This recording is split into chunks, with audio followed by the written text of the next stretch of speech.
And according to an Eastern Carolina allergist, seasonal allergies can start to flare up at the end of February, but with allergy season overlapping with flu season, it can be hard to tell when you may need to seek medical help. In October, my allergies are terrible. Why is that the case for so many people? It's really common, right? Like I said, about 40% of people suffer from allergies, spring, fall allergies. And then you talk with your doctor and you decide what the best treatment plan is. It might be to take an antihistamine, like you mentioned. It might be to take a nasal steroid, which in some cases may be even more effective. In fact, those are over the counter now.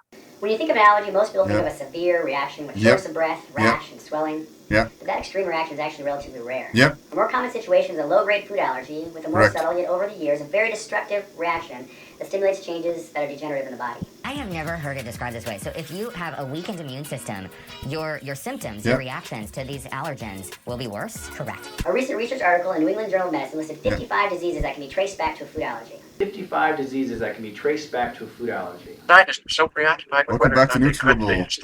And this episode we're talking about how allergy was redefined in the 1920s, and it costed humanity probably hundreds of millions of lives.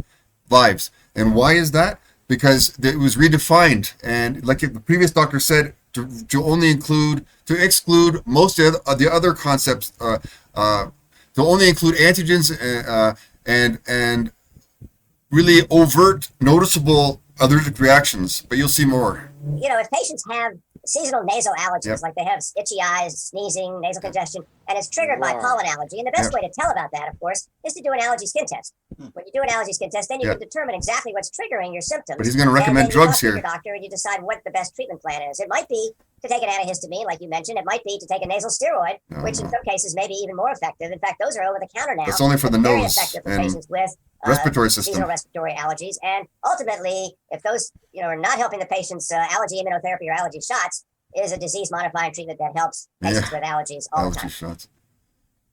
So the topics covered today. Number one, in 1906, Clemens von Perket introduced the word allergy to the world to mean altered reactivity, which included both immunity and hypersensitivity. But in around the 1920s, 1925, European allergists influenced American doctors to limit the definition of allergy to just antibodies and antigens, leaving out hypersensitivity. Number two, this redefinition of allergy had serious effects in causing doctors to basically ignore patients' sensitivity concerns to common substances, which led to tragic outcomes. This is where I said it cost the humanity hundreds of millions of lives.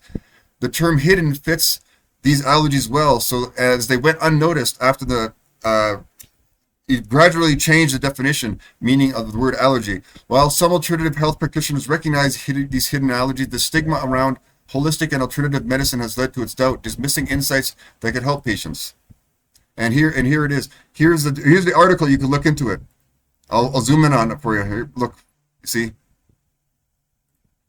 They say here, when von Perket coined the term allergy in 1906, he defined it as altered reactivity. Thus, the word allergy, as originally conceived, encompassed both immunity and hypersensitivity. In 1925, European allergists could influence their American colleagues to redefine allergy to the context of antibodies and antigens, effectively excluding hypersensitivity and on any other basis. They're dropping like so if you have a sensitivity to perfume, that's not an allergy. That your headaches, your sinus congestion, your joint pain or gut pain could be due to food you ate several days ago. And did it ever occur to you that your symptom could be related to an allergy, that is an immune response? We all know about immediate reactions. You eat something, get a headache, get hives, whatever, within an hour. But 80% of these immune reactions are delayed. They can take several days to manifest after you've eaten the food. So Theron Randolph, a well-known allergist, made an important discovery about environmental sensitivities. He treated a cosmetic saleswoman with multiple symptoms like rhinitis, asthma, and fatigue, all triggered by exposure to gas and oil. He discovered something interesting. The symptoms seemed to indicate hypersensitivity instead of a typical allergic reaction. Number 5, these symptoms can affect different body systems such as the digestive system, skin, and respiratory system. People with food allergies usually experience only some of these symptoms. There you go. That's why they redefined it. These delayed reactions are difficult to detect. We use a specialized test by Elysiac Biotechnologies to look at the white blood cells. You can try a simple elimination diet at home. Avoid the foods you suspect, as well as the hard-to-digest corn, wheat, dairy, soy. Avoid these for 4 days and watch to see if your symptoms get better. I have never heard it described this way. So if you have a weakened immune system, your symptoms, your reactions to these allergens will be worse? Correct. Vitamin C. Vitamin C is a superstar when it comes to your immune system. It's like a shield that protects your cells from harm and helps your body fight off infections. Stock up on citrus fruits, bell Read peppers, and leafy greens to get the your daily left and dose the of this right immune-boosting panel. It's powerhouse. really interesting. Vitamin D. Next up, we have the sunshine vitamin, vitamin D. Spending time in the sun is a great way to get it naturally, but you can also find it in fortified milk and fatty fish. Vitamin D helps regulate immune responses and keeps your bones strong. A win-win. Zinc. Zinc is another essential nutrient. Hidden food allergies make you sick and fat. Therefore, go back and read it. I recommend that you read the left and right panels here. Really interesting information. None of it's true. It's BS. And it shows you that we often can't get what we need from the food for various reasons. Our gut health is bad. All kinds of things. You'd be surprised how much you really need. Zinc. Zinc is another essential nutrient. Hidden food allergies make you sick and fat. Yeah. When you think of an allergy, most people think of a severe reaction with shortness of breath, rash, and swelling. But that extreme reaction is actually relatively rare. A more common situation is a low-grade food allergy, a more subtle, yet over the years, a very destructive reaction that stimulates changes that are degenerative in the body. So they'd redefine this in the 1920s, like I said. One often ignored sign of food allergies is oral allergy syndrome, which mainly affects the throat area, causing itching, hives, and swelling. This syndrome is often triggered by fresh fruits and vegetables. Since the allergens in these foods are usually neutralized by stomach acids, systemic reactions are rare. Recognizing food allergies can be challenging because their symptoms often appear later, hours or days. Reactions can take 1 hour to 3 days to make it hard to identify the cause. Delayed food allergies occur when the digestive system allows large food particles to enter the bloodstream. So there you go. Really interesting. Many recent studies are showing that allergies to foods have a direct link to the gaining weight, obesity, and chronic disease. A recent research article in New England Journal of Medicine listed 55 diseases that can be traced back to food allergy. One of those diseases is obesity and weight gain. Undetected allergies will cause an inflammatory reaction when eaten. The problem is that this reaction is often delayed 24 to 48 hours after the reaction. So it's difficult to trace the feelings of fatigue and constipation, sometimes bloating, mood changes back to the problem.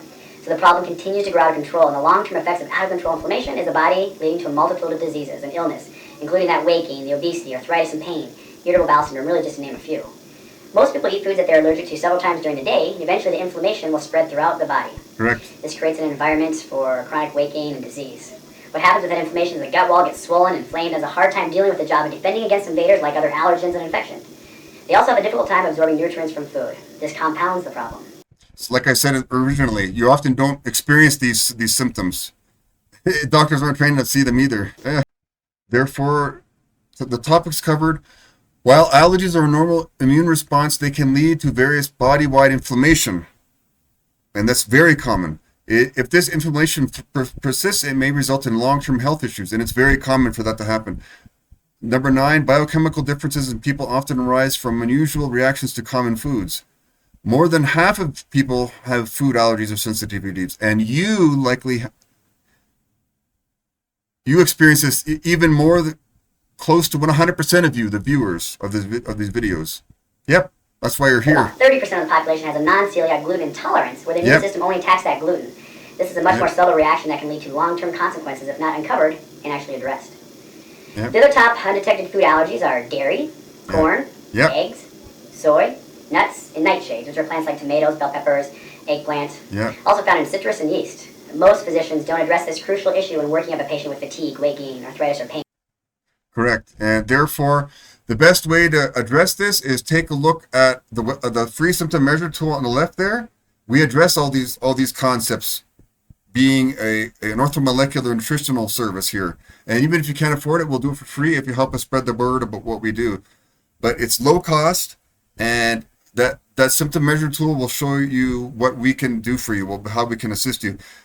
Remember, don't wait until you get sick, because by that time it's much harder to even try to fix it.